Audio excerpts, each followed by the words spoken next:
Ini tergantung, bisa jadi bakwan, donat.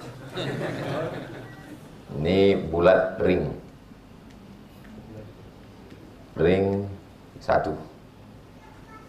Ring satu ini yang masih jauh sekali dari jalan Allah Subhanahu wa ta'ala. Jadi kalau jalan Allah itu lurus, wa anna hadza sirati mustaqima, jalanku ini lurus. Nah, ini kalau jalan Allah itu lurus, wa anna hadza sirati, sirat yang selalu kita minta ihdinas siratal mustaqim. Jalan yang lurus ini dia jatuh, terpeleset. Itu kan kalau sawah, di tengah sawah ini padi, di tengah itu kan ada jalan dari tanah liat yang licin. Nah, itu dia ini terpeleset, jatuh, sempat masuk ke kolam, nangguk-nangguk ikan. Udah jauh sekali. Ada yang terpeleset naik lagi, itu nggak terlalu jauh. Ini jauh sekali. Sejauh ini, inilah yang paling jauh. Jauh sekali. Pas mau kembali, ada saja. Nah, nantilah, nunggu tua lah, nunggu sakit lah, nunggu pensiun lah. Nah, nantilah, masih lagi enak, lagi nyaman, kongko-kongko, segala macam. Akhirnya, sakau, zina, mati dalam keadaan su'ul. Gak perlulah kita sebut nama-namanya. Emang kita tukang absen. Berapa banyak ini yang begitu jauh, sangat jauh. Padahal Allah Subhanahu wa ta'ala kalau kita buka Al-Quran yang pertama kali di antara Asmaul Husna, Ya Aziz, Ya Jabbar, Ya Mutakabbir, Ya Qawiyu, Ya Matin. Ya Qawi yang maha kuat, yang Matin yang maha gagah perkasa, Ya Aziz yang maha berkuasa. Ketika kita buka Quran yang pertama kali, nama adalah Bismillahirrahman, maha kasih, maha sayang. Datang orang yang berbuat dosa maksiat, Bani Israel.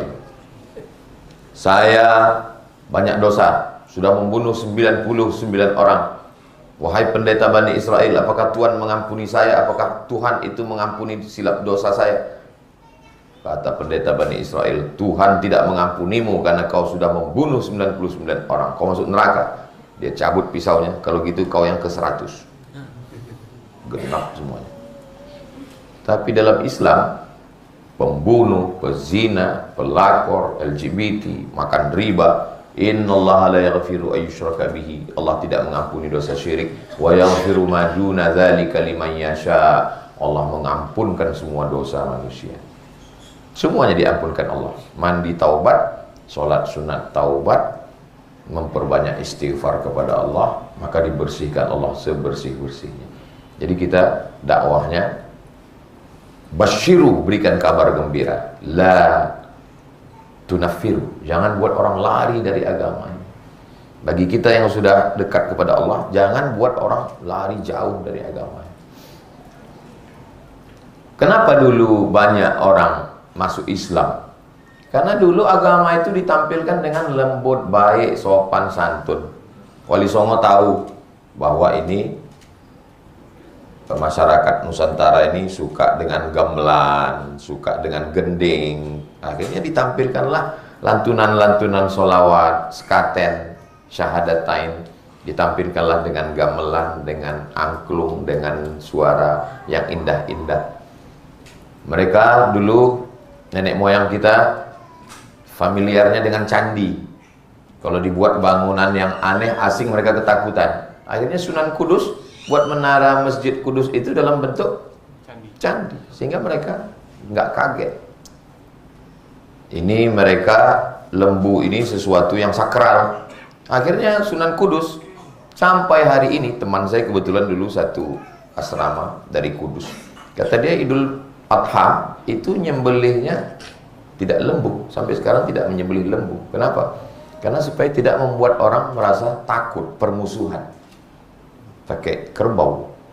Supaya apa? Untuk menjaga hati. Masa dia nyembah ini kita sembelih Tuhannya. Sampai begitu halusnya. Toleransi yang disuruh itu toleransi, malah kolaborasi.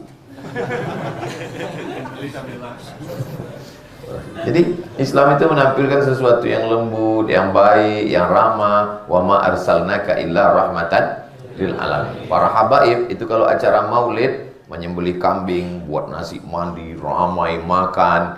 Karena memang makna dakwah itu makan. Dakwah itu undangan makan. Da'a yad'u da'watan. Da'a past tense, yad'u present future. Dakwah, asal kata dakwah itu da'a yad'u da'watan, artinya undangan makan. Kalau kita ngundang makan kan lembut. Bro, ntar kita makan ya. Mana pernah ada ngajak makan. Dan dulu setiap dakwah itu ada makannya. Dakwah itu ada makannya. Baru inilah dakwah yang nggak ada makannya.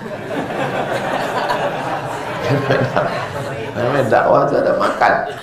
Makanya di Malaysia setiap masjid itu ada dapurnya supaya nggak keluar banyak uang pakai catering. Jadi di masjid di belakang itu ada dapur, ada kompor gede, ada periuk, ada wajan, ada semua, dan jamaah ganti-gantian. Nah, nanti ketika habis selesai acara makan. Jadi kalau saya jadwal di sana, kajian subuh makan, kajian duha makan, kajian zuhur makan, kajian asar makan, kajian maghrib makan, kajian isya makan. Saya bilang saya selama di sini ini, saya di kampung saya makan dikit, saya bilang. Di sini dikit-dikit makan, dikit-dikit makan. Karena memang makna dakwah itu adalah makan. Orang dikasih makan dulu, setelah makan, minum, kenyang, baru cerita dosa, cerita ibadah. Ini enggak, orang lapar, neraka. Di mana orang mau dekat dengan Islam? Jadi bagaimana kita ring yang jauh ini, terserahlah mau ring berapa, pokoknya ring jauh. Ini nanti saya mau dekat. Pasangannya enggak gitu Pak Ustadz, yang satu di dalam. Ya terserah saya yang nulis. Nah, yang jauh ini kemudian kita dekatkan lagi, barulah masuk dia. Ini ring 2. Yang 2 ini sudah mulai ke masjid, sudah mulai puasa, sudah mulai ngaji, tapi ngajinya baru penikmat pengajian, baru menikmati pengajian. Suka, saya senang dengan Ustadz ini. Kenapa? Saya kalau dengan dia merasa tenang, nyaman. Kalau pengajiannya 1 jam, saya baru 2 menit udah nyaman. Itu baru sampai pada level penikmat pengajian. Ini banyak. Tapi dibanding dengan yang ring 1, ini udah lumayan daripada enggak sama sekali. Makanya saya seumur umur belum pernah marah ngamuk sama jamaah yang misalnya dia ya kayak sapi kurban lah. Karena saya marah. Atau tidurnya, apa ini? Kenapa nggak hormat pada ustaz? Nggak pernah, sekali nggak pernah. Kenapa? Karena saya berpikir dia sudah masuk. Dia udah masuk itu aja udah alhamdulillah. Daripada dia di sini, siapa yang sanggup ngajak ini? Saya nggak sanggup ngajak ini. Ini Ustaz dari Sulaiman yang ngurus ini. Dari Sulaiman ke sana 40 hari ketemu sama pemabuk, masuk ke diskotik, masuk ke sini. Orang mabuk mati. Dia ngurus nih. Kalau saya kayak gini. Dia udah mau ngaji, udah mau. Kalau dia perempuan pakai hijab, begitu keluar hijabnya, rambutnya keluar juga. Nggak pernah saya marah-marah. Kenapa? Karena dia sudah mulai ada etikat baik, sudah ada mulai ingin. Tapi dia baru sekedar menikmati kajian. Nikmati kajian sana, nikmati kajian sana, nikmati kajian sana. Takbir kuat, takbir, Allahu Akbar. Tapi kalau keluar duit untuk dakwah, belum. Karena baru menikmati, sekedar menikmati kajian. Belum. Ibarat makanan, baru cicip-cicip aja. Nah, cicip. Kita kan kadang kalau ke airport itu kan sering ketemu dengan orang musyawarah kan. Iya. Saya sering. Dari tadi disenggol. Jadi itu kadang kalau kita beli itu kan baru cicip dikit, baru menikmati. Nah, cicip dikit baru menikmati. Nggak boleh sebut, menjaga kode etik. Nah,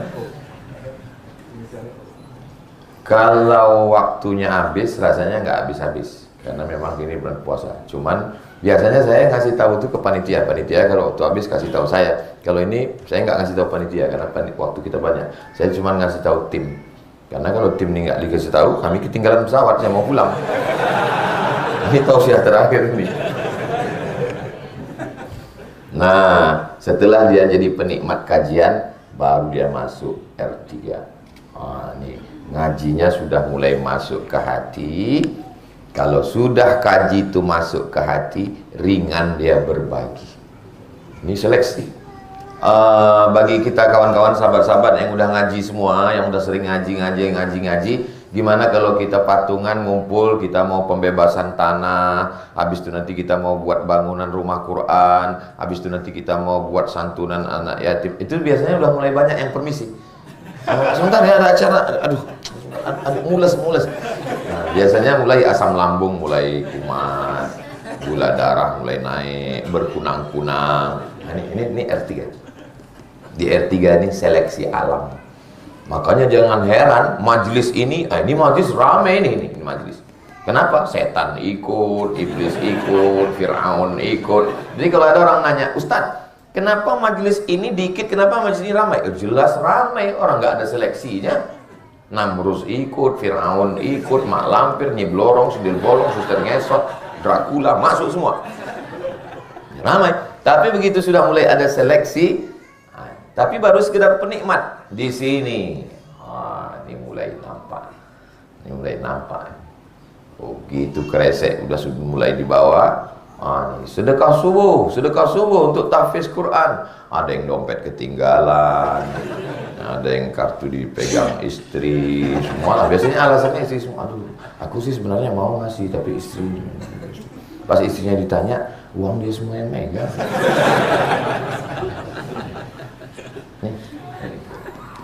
Kalau kebetulan ya, misalnya kebetulan yang saya omongin ini persis seperti yang jamaah alami, ini saya nggak ada bocoran. Saya ini ustadz yang nggak bisa dibisik-bisikin, nggak ada orang yang berani bisik-bisik saya. Alladzi waswisu fi sudurin nas. Jadi kalau kebetulan kisahnya sama, itu hanya kebetulan. Di luar tanggung jawab pembawa acara. Saya nggak bisa dibisik-bisik. Pernah Ustadz dibisik pengurus? Pernah. Ustadz, tolong Ustadz sampaikan hadis, karena waktu kami pembangunan masjid ini ada yang wakaf 300 juta, wakafnya diminta lagi. Oh, saya bacakan hadisnya. Al-aidu ila hibatihi, orang yang meminta wakafnya kembali, kal kalbil ladzi ya'udu ila qaihi, seperti anjing. Kan nggak boleh nyebut anjing kan? Kal kalbil ladzi ya'udu ila qaihi, seperti anjing yang menjilat muntahnya kembali. Berapi-api saya sampaikan. Pas selesai acara, datang ketua masjid, mohon maaf Pak Ustadz, yang disindir nggak datang. Makanya saya nggak mau ini. Mana tahu ada orang merasa ini jangan-jangan Ustadz Somad ini udah dibisikin. Nggak ada. Nggak ada bisik-bisik, nggak mempan nama saya itu. Saya nggak bisa digitukan. Saya ngomong ya terserah saya. Apa yang ada di kepala saya itu saya omongin. Nah, itu. Jadi kunci dengar tausiah saya itu satu, jangan ada merasa tersinggung, merasa benar. Karena beberapa jamaah tersinggung pulang meninggal. Saya nggak nakut-nakuti, cuma ngasih tahu aja. Ya? Jadi disinilah mulai nanti begitu nampak. Jamaah sekalian, saya baru saja pulang dari suku pedalaman Talang Mama. Begitu saya pulang dari dalam, itu saya lihat masjidnya itu seperti kandang sapi. Dindingnya papan, jangankan dipukul gini, pasti jatuh papannya. Nah, kan? Lantainya itu tanah. Saya mau jamaah itu yang kan seperti kandang sapi itu kita robah, kita bangun ke atas, dan kita mau lantainya marmer. Saya mau dari dinding ke depan itu terasnya luas, supaya kalau saya nanti masuk ke pedalaman, kita tidak lagi numpang ke rumah warga. Saya mau tidur di teras. Begitu ngomong, mulai seperti Nabi Musa pas lewat Laut Merah, mulai terbelah dua. Yang satu menghilang, tapi mendekat. Beberapa mendekat. Ustadz, kira-kira pembangunan biaya masjidnya berapa? Kami mau bantu. Begitu disebutkan harganya, yang terbelah ini terbelah lagi.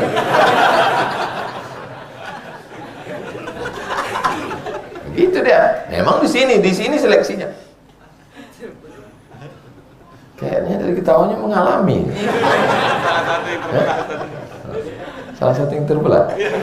Memang akan terjadi pembelahan masalah politik, masalah ekonomi. Yang tidak terbagi-bagi itu kan cuma hubungan kita. Karena kami sama-sama RX. Sampai mana tadi? Jamaah sekalian, saya baru saja dari suku pedalaman, dari Pekanbaru itu ke kota Duri, 150 km. Dari Duri nanti kita akan lanjutkan ke Tasikserai. Sampai di situ mobil akan kita tinggalkan, lalu kemudian kita akan jalan kaki karena jalannya itu berlumpur, perahu nggak bisa. Nanti setelah kita jalan jauh Pak Ustadz, ya kira-kira 3 kilo lah. Nanti kita bawa, habis itu kita ke tengah dan kita akan naik speedboat sampan kecil, lalu kemudian kita menelusuri danau biosfer, hutan lindung gambut terbesar di dunia, 700.000 hektar. Habis itu nanti kita menyeberangi Sungai Siak, habis itu kita akan ke perkampungan, kita akan kembali ke kampung tahun 70-an. Dan di sana kita akan pembebasan tanah, buat pondok, buat masjid. Jadi nanti kita harap selesai tausiah ini kita akan duduk bersama. Tinggal 3 orang.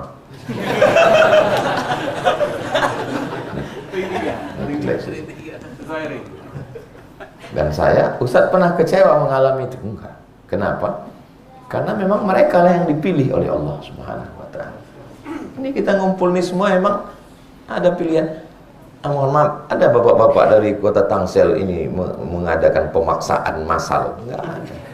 Ini yang datang ini karena innama amruhu idza arada syai'an ayaqula lahu kun fayakun. Allah yang memilih, Allah yang mempersatukan kita semua. Wahai Abdul Somad, innama anta munzir, kau hanya pemberi peringatan. Lasta alaihim bimusaitir, kau tidak bisa paksa mereka. Gak bisa kita main paksa-paksa. Datang saya bawa pedang, siapa? Dikeluarkannya pistol, kau mau apa? Nanti bisa kita paksa. Jadi kita hanya sampaikan saja. Saya sampai hari ini masih masuk program-program pedalaman berbagi. Ustadz, kami ngaji ini dari yang ring 1 ini kan kami masuk kedua ini mau menghilangkan beban kami. Kami ini punya beban di kantor, di perusahaan, di bisnis kami, di keluarga, di jalan tadi baru kena tilang. Kami dekat dengan ngaji ini mau menghilangkan beban Ustadz. Malah kenal dengan Ustadz penuh dengan masalah. Nambah masalah santri lagi, masalah beras lagi, masalah anak yatim lagi, pembebasan tanah lagi, bangun masjid lagi. Kalau tahu gini saya nggak hijrah Pak Ustadz. Ini di sini. Disinilah nampak kualitasnya. Jadi ibarat kue itu kalau yang tini baru cicip-cicip, di sini dia mulai masuk dan ada mengunyah. Di saat mengunyah itu nanti akan kelihatan mana gigi yang kuat, mana yang tidak. Nah, ada yang begitu sekali gigit lepas. Mohon maaf yang kebetulan sakit gigi ini tersinggung lagi nanti. Ini ujian. Lalu kemudian masuklah dia mulai. Nih, R4 ini mereka yang sudah mulai menikmati.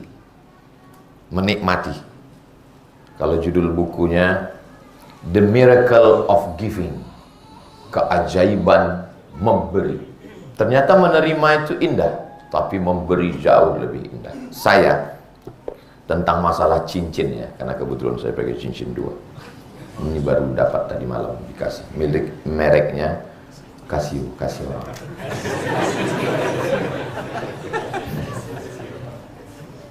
Jadi saya dari kecil memang suka cincin. Sampai saya ambil uang almarhumah emak saya. Masya Allah, dapat lagi 3. Allah. Ini mau nunjukkan aja atau mau ngasih ke saya?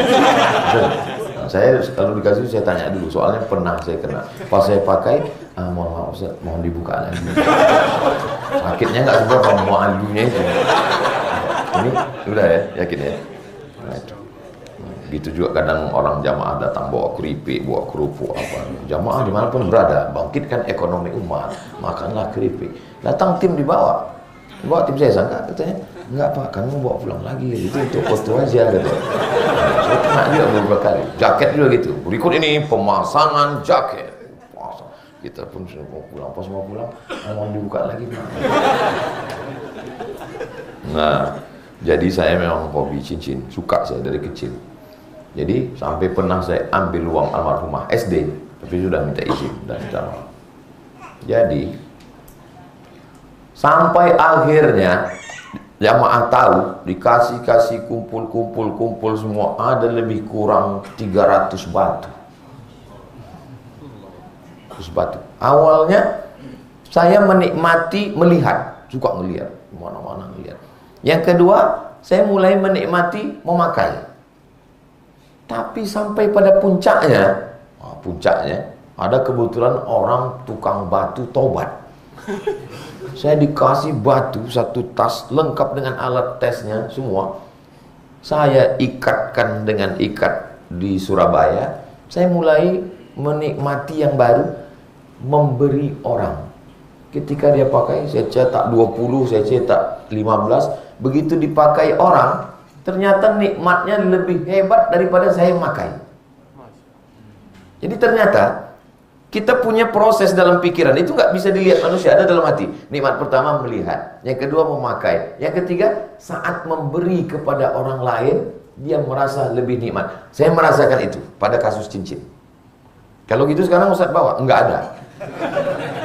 Saya lebih baik saya kasih tahu sekarang daripada setelah ini nanya ada berapa. Ada yang nggak kepake. Ahlan wa sahlan Ustaz Ahmad Ridwan. Barakallahu fikum. Masya Allah, tabarakallah.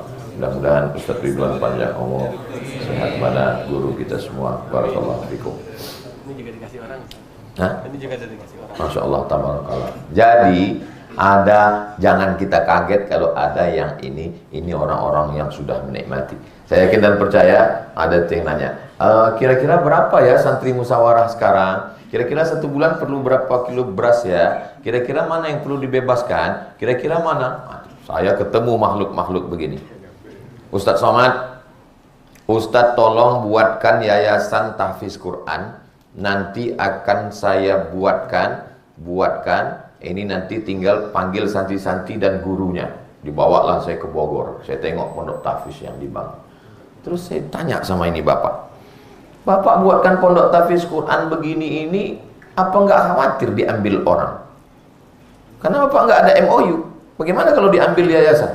Sudah banyak yang diambil Pak Ustaz. Loh, bapak nggak tuntut? Saya biarin aja. Kenapa? Makin diambil rezeki saya makin melimpah Pak Ustaz.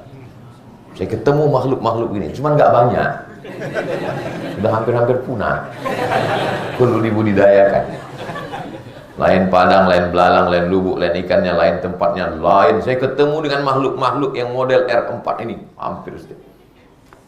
Pergi saya dari mulai atas, ujung Sumatera. Ustadz, tolong doakan saya. Doakan apa Pak?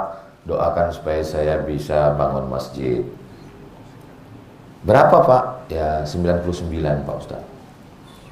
Dia mau minta bangunkan masjid 99. Ada manusianya. Nggak boleh sebut. Biasanya orang begini kalau diceritakan dia tahu, marah. Saya nggak mau riak Pak Ustaz. Saya nggak mau hati saya rusak Pak Ustaz. Maka selalu saya simpan. Lalu kemudian saya pergi ke satu tempat. Ustaz Somad, umurnya 85 tahun. Saya selalu berdoa gini Pak Ustaz. Gimana doa Bapak? Ya Allah, matikanlah aku kalau pembangunan masjid ini udah selesai. Terus masjidnya nggak saya selesaikan Pak Ustaz.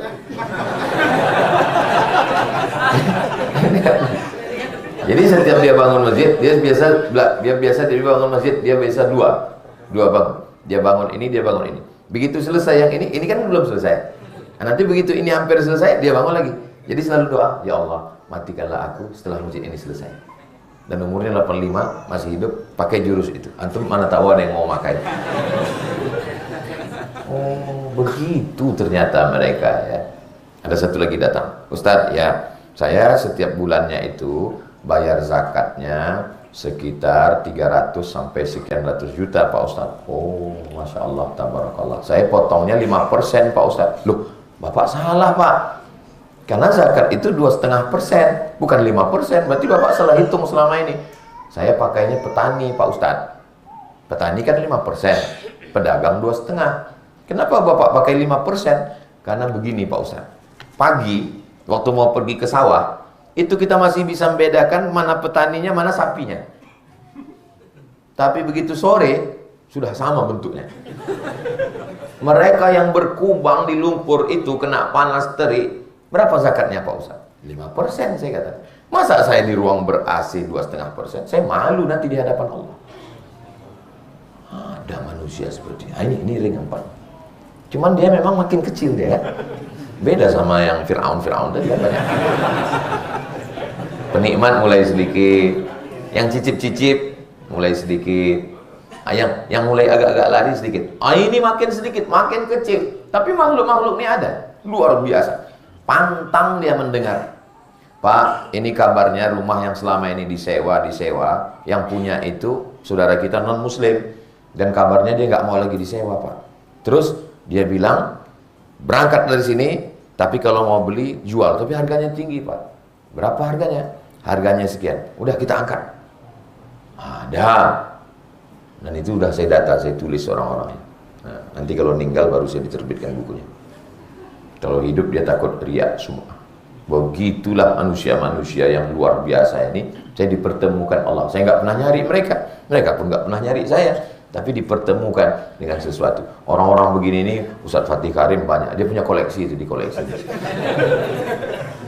Manusia-manusia unik yang luar biasa. Ini sudah mulai merasakan. Masalah rasa ini kan tidak bisa. Saya masuk ke suku pedalaman, dikasih tahu. Nanti Ustadz kalau sudah masuk ke suku pedalaman, nanti salam mereka itu Ustadz akan dikasih makanan. Nanti apa yang dia lakukan Ustadz ikut aja. Oke. Begitu sampai di rumahnya, saya lihat dia buka daun sirih. Saya pun buka daun sirih. Habis itu dioleskan dengan kapur sirih, ya sesuai dengan arahan saya oleskan kapur sirih. Saya lihat dia meletakkan pinang, saya masukkan pinang. Habis itu dia ambil gambir, dia percikkan, saya letakkan gambir. Habis itu dia lipat-lipat, saya pun lipat, saya masukkan. Dia tengok masuk ke mulut, saya pun masuk. Habis itu dia senyum, saya nggak sanggup senyum. Pahitnya minta ampun, udah nggak enak, saya telan juga lah. Berair biji mata. Untuk merasakan manisnya air sirih saja perlu bertahun-tahun. Daunnya sama, gambirnya sama, kapurnya sama. Kenapa rasanya beda? Karena dia memang, saya baru itu mencoba. Disambutlah saya di bumi Minangkabau dengan tari piring, ting ting ting ting ting ting ting ting ting ting ting. Datanglah anak kecil membawa tepak sirih. Buat tepak sirih. Saya nggak tahu. Begitu dikasih tepak sirih, saya ambil daun sirihnya satu, saya kunyah. Rupanya Pak Bupati di sebelah sobek dikit aja. Nah, prank kita. Kenapa Bapak nggak ngasih tahu? Ustadz nggak nanya gitu ya. Untuk merasakan manisnya itu perlu latihan perubahan rasa sampai akhirnya. Wah, dibawa sampai kantor gubernur Jawa Barat. Wah, Kang Aher, Masya Allah, cipika-cipiki. Ustadz Somad, saya akan kasih Ustadz minuman terbaik. Oke, siapa takut, saya bilang. Ini dari biji kopi sudah diseleksi. Lalu biji kopi yang diseleksi ini kemudian dimasukkan ke tanah. Tanahnya juga tanah pilihan, sesuai dengan berapa derajat Celcius di atas permukaan laut. Lalu kemudian dari sekian pohon ini, inilah pohon yang terbaik. Dan kopi ini sudah juara 1 musabakoh kopi internasional. Luar biasa ini Kang Aher, saya bilang. Iya. Inilah dia hasil kopinya Pak Ustadz yang udah seleksi. Saat pemetikannya dilihat kulit kopinya, kualitasnya, bukan asal potong aja sampai daun-daunnya. Itu Ustadz kalau minum kopi pahit sekali, itu daun sama batangnya ikut sekalian. Ini kopinya pilihan Ustadz. Oh, mantap sekali ini Kang Aher, ya. Oh, akhirnya dituangkanlah. Ustadz saya kasih tahu cara menikmatinya. Nah, gimana Kang? Nanti dia nggak boleh langsung minum Ustadz, diseruput. Jangan bayangkan. Diseruput, oke. Setelah diseruput, Ustaz jangan langsung telan. Tahan dulu beberapa menit, tahan. Saya pun ikut. Seruput Ustaz, oke, tahan. Ya. Habis itu Kang Aher senyum. Ustaz merasakan pahit Kang Aher. Untuk merasakan manisnya kopi, ternyata beliau itu bertahun-tahun, berpuluh tahun baru dia bisa tahu rasanya. Apalagi untuk merasakan ini. Nah, jadi jangan pernah baru hijrah pagi, siang cicip-cicip, malam mengeluh. Kenapa saya belum merasakan manisnya ibadah? Ente udah berapa lama? Baru malam Ramadan ini. Ya nggak bisa. Ini proses yang panjang, tapi terus berkelanjutan. Jangan pernah bosan.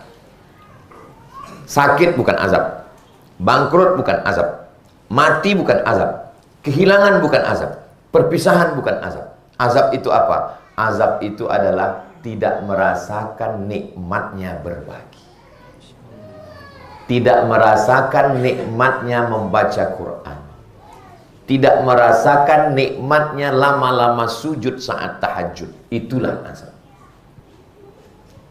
Buya Hamka duduk, ditulis oleh anaknya Irfan Hamka, diabadikan dalam buku ayah. Baca Quran sekali duduk berapa? 7 juz, 6 juz, 7 juz. Kita satu halaman Quran digital, itu pun kalau istri mendekat. Begitu istri menjauh, scroll.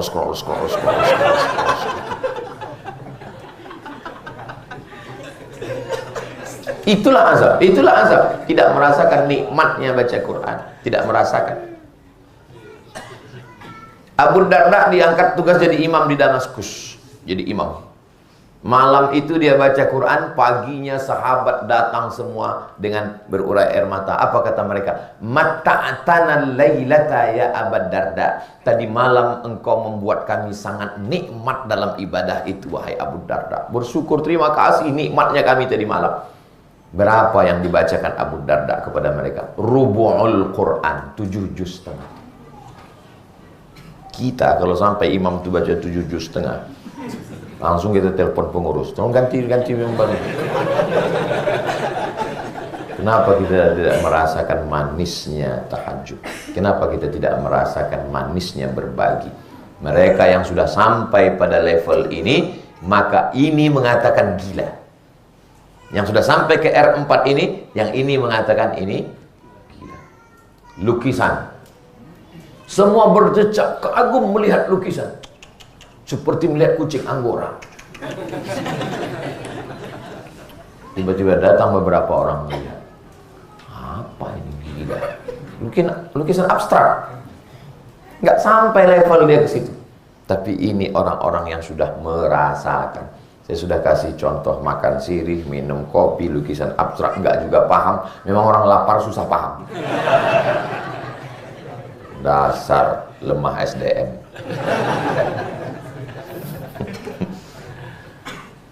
Tapi yang R4 ini pun masih bisa goyang. Manusia ini berapa Pak Ustaz? 1. Tapi dirinya yang satu itu punya 3 sifat. Yang satu ini jahat aja. Kalau ngomong sama dia 5 menit, cuman 3 detik pertama itu aja yang baik. Waalaikumsalam, itu baik. Habis itu jahat. Ini namanya ammaratum bisu.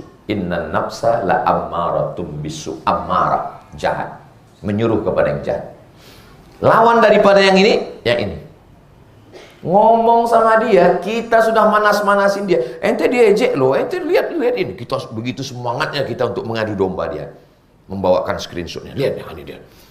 Apa kata dia? Ya udah, maafin aja. Dengar itu kita pula yang mengamuk. Saya waktu baca buku Buya Hamka, waktu itu lagi semangat-semangatnya. Baca di bab-bab awal, dia dipenjara, dia dihina, dia dicaci maki. Ujung-ujungnya mau dia sholat jenazah. Saya tutup bukunya. Nyesal saya baca buku ini. Nggak sesuai dengan keinginan saya. Kenapa ya Buya Hamka ini mau memaafkan? Ternyata mereka yang sudah sampai pada mutmainnah. Ya ayyatuhan nafsul mutmainnah. Makanya banyak dulu orang ngasih nama anak mutmainnah. Ini nama ini sekarang sudah banyak ditinggalkan. Nama anakmu siapa? Kemarin dikasih Ustadz mutmainnah, tapi nggak saya pakai, jadul Pak Ustadz. Padahal kan bisa aja, tetap aja mutmainnah. Nanti kan panggilannya bisa Iin, bisa Ina, bisa Mumut. Mutmainnah itu yang dipanggil. Mohon maaf kalau kebetulan namanya sama. Ya ayyatuhan nafsul mutmainnah, wahai jiwa yang tenang. Siapapun ngomporin dia, apapun yang terjadi, dia tidak akan bergeming. Itulah yang diundang oleh Allah. Ya ayyatuhan nafsul mutmainnah, irji'i ila rabbiki radiyatan mardiyah. Kembalilah engkau kepada Allah. Ini bukan kampungmu, ini bukan tempatmu. Kau tidak nyaman di sini, pulanglah. Bagaimana orang yang mau pulang itu? Bahagia sekali. Saya ini sebetulnya jasad saya aja yang di sini. Ruh saya sudah terbang ke Pekanbaru. Itulah bahagianya orang yang mau pulang. Fadkhuli fi ibadi, bergabunglah kamu dengan hamba-hambaku yang baik. Wadkhuli jannati, masuklah ke dalam surga. Ini orang-orang yang disebut dengan istiqamah. Lawan dari lawamah. Tapi ada yang pertengahan. Ini yang di tengah ini. Ini namanya lawamah. Ini tergantung WhatsApp. Bro, ayo mabuk yuk. Ayo. Ngaji kita, oke. Bro, ini ada barang baru. Gimana kalau kita pakai? Haram. Nanti aku yang bayar. Oke. Ini lawamah. Nah, inilah yang paling the best di antara semuanya. Ini masih goyang-goyang, walaupun sudah menikmati, tapi mereka kelompok kecil ini, inilah dia R5. Jadi tujuan judul kajian kita petang ini adalah R5. Jadi kalau ditanya orang, apa kajian tadi yang disampaikan Ustaz Muhammad? R5. Arti R5 itu apa? Panjang sampai aku susah menyimpulkannya. Ring. Kira-kira Ustaz Somad masuk yang mana ya? Doakan supaya Ustaz Abdul Somad masuk yang al-istiqamah. Amin. Merantau ke kota Makkah sebatang kara, nggak punya apa-apa. Akhirnya bisnis, berusaha, nikah. Ketika itu baru R5 nih kena ujian. Datang seorang nabi bernama Muhammad sallallahu alaihi wasallam. Dia R5. Nggak goyang lagi nabi. Datanglah ke mertuanya. Bapak mertua, saya mau ikut hijrah dengan Nabi Muhammad sallallahu alaihi wasallam. Terus saya mau bawa anak istri saya. Kamu dulu datang ke rumah ini sendirian atau bawa anak istri? Sendiri. Pergi dari Makkah, tinggalkan anak istri. Jangan bawa. Ini anak saya, ini cucu saya.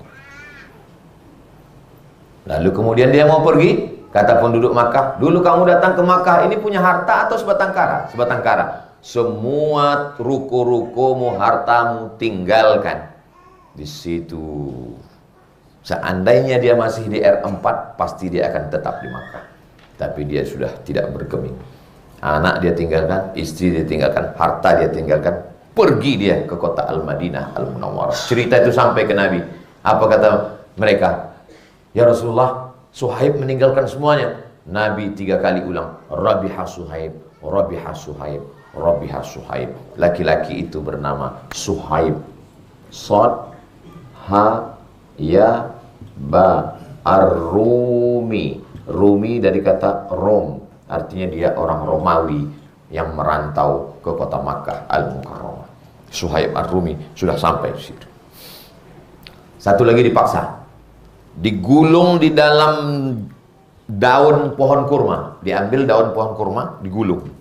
Setelah dia digulung dalam pohon kurma, diikat, dinyalakan api di bawah. Bayangkan itu. Tentu terbakar daun itu panas. Kalau api itu langsung ke sini, kita langsung mati. Ini enggak. Maka keluarlah hadis Nabi, wa in qut'ta wa in hurriqta, walaupun kau dipotong-potong, walaupun engkau dibakar, engkau tetap la ilaha illallah Muhammadur Rasulullah sallallahu alaihi wasallam. Abdurrahman bin Auf, tinggal istri, tinggal anak, tinggal harta, tinggal semuanya. Berangkat sebatang kara sampai ke kota Al-Madinah Al-Munawwarah.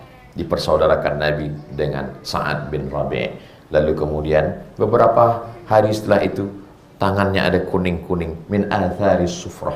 Sufrah bekas kuning-kuning itu minyak za'faran, minyak parfum yang dipakai ada acara walimah nikah. Biasanya kuning-kuning. Kata Nabi, itu di tanganmu ada min athari sufrah bekas kuning-kuning. Kamu habis walimah nikah? Iya ya Rasulullah. Kata Nabi, aulim walau bisyatin. Buatlah walimah walaupun hanya motong 1 ekor kambing. Kalau 1 ekor kambing itu di Makkah itu artinya walaupun ngundang 10 orang. Kalau baca hadis nanti, buatlah walimah walaupun seekor kambing, itu artinya buatlah walimah walaupun undangannya 10 orang. Karena di tempat mereka, kalau kita 1 ekor kambing itu 1 RW. Nah, inilah dia orang-orang. Mudah-mudahan kita semua sampai ke level ini. Kira-kira nih, dengan sudah adanya RQM, Rumah Quran Musyawarah, kalau kita mau ukur-ukur, kira-kira musyawarah ini udah masuk R berapa nih? Kalau ini pasti enggak, pasti sudah menikmati. Kalau baru menikmati, enggak akan mungkin ada tanah wakaf, enggak mungkin gedung bisa berdiri, enggak mungkin bisa nyediakan makan-makan santri. Ini sudah angkatan yang angkatan ketiga. Hafal Quran setahun, tambah lagi program mutkin baca dari luar kepala 30 juz. Tidak akan mungkin terwujud kalau hanya sekedar icip-icip. Berarti sudah mulai menikmati memberi, walaupun masih ada rasa penderitaan sedikit. Betul. Ini sudah sampai ke menikmati. Tapi bahwa sudah sampai kepada ini masih insya Allah dengan berproses. Dan uniknya, ini yang paling unik, Allah nggak kasih alat detektornya. Bayangkan kalau orang Jepang menemukan alat ini dan dipasang di pintu. Begitu ketua lewat, ring 5, R5. Pas Ustaz Somad lewat, R2. Tiba-tiba Ustaz yang ceramah, kita mesti sampai R5. Semua jamaah senyum semua. Lo aja R2. Itulah hebatnya Allah SWT. Kita buat dosa nggak ada, nggak kelihatan, nggak kelihatan. Bayangkan kalau sekali buat dosa tumbuh tai lalat 1. Muka kita ini udah tai lalat semua udah. Itulah Allah. Semua bisa ditutupi dengan peci, ditutupi dengan baju koko, ditutupi dengan, mungkin kawan-kawan pakai baju hitam. Ustaz Yunus baju hitam, Masya Allah. Lebih baik pakai baju hitam hatinya putih daripada pakai baju putih hatinya hitam. Yang baju putih jangan sakit hati. Yang baju hitam pun jangan bangga juga. Karena yang baju hitam belum tentu juga hatinya putih. Bisa jadi abu-abu. Artinya apa? Kita saling tolong-menolong, menasehati. Ada rasa memiliki, RQM ini milik kita bersama. Makanya Ustaz Abdul Somad jadwalnya ke Jakarta setahun 2 kali, setiap 6 bulan sekali. Sekali datang ada 4 hari, hari Jumat, hari Sabtu, hari Ahad, hari Senin. Saya perhatikan setiap saya kemari pasti saya dibawa ke RQM. Itu menunjukkan saya dianggap bagian dari Rumah Quran Musyawarah. Saya senang sekali. Kalau bahasa Melayunya menumpang tuah istilahnya. Yang bertuah itu RQM. Sehingga nanti masuk surga itu nanti nggak sendirian. Masuk surga itu berjamaah. Dan yang akan dipanggil itu nanti adalah dipanggil oleh malaikat. Wasiqal ladzina taqaw rabbahum ilal jannati zumara. Mereka akan digiring menuju surga berjamaah ramai-ramai. Dipanggil jamaah RQM. Ramai datang. Tiba-tiba ada Ustaz Somad di situ. Ditanya sama malaikat, ini orang RQM? Enggak.